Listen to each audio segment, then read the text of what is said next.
there is going to be an opening near the top of state government. The lieutenant governor was hired today to be the next president of Florida International University. And that gives the governor another huge opportunity to leave his mark by filling even more spots in Florida government.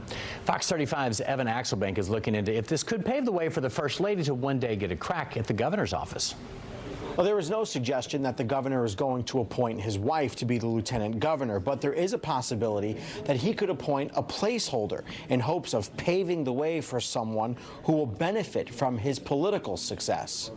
Casey DeSantis is seldom out of the governor's earshot, but frequently is as confident as he is. That power of the care portal, I can't even begin to tell you just how of a seismic shift it's making all across the state. And now published reports say Republican donors are discussing whether Florida's First Lady would want Florida's top job.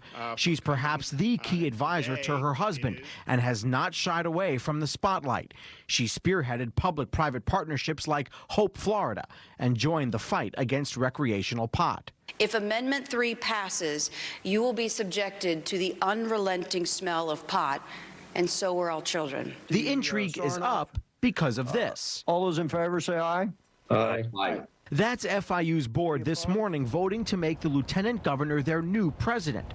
That means the governor has to tap a new number 2. Will he want a successor to his brand of republicanism, someone who will run for governor themselves next year? Or will he want someone who has no interest in boosting their profile in hopes of leaving room for his wife to become his heir? We need somebody that's very conservative and is going to keep this going, because I can tell you, there's no guarantee this keeps going. The other question is who President Trump is going to back in 2026.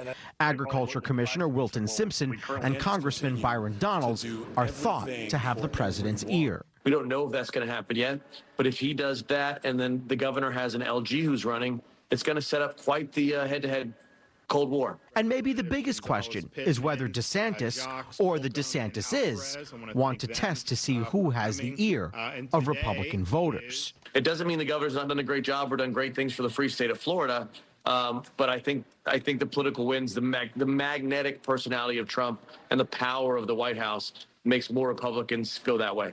The appointment of a lieutenant governor will probably not be made until the legislative session begins in March. Evan Axelbank, Fox 35 News.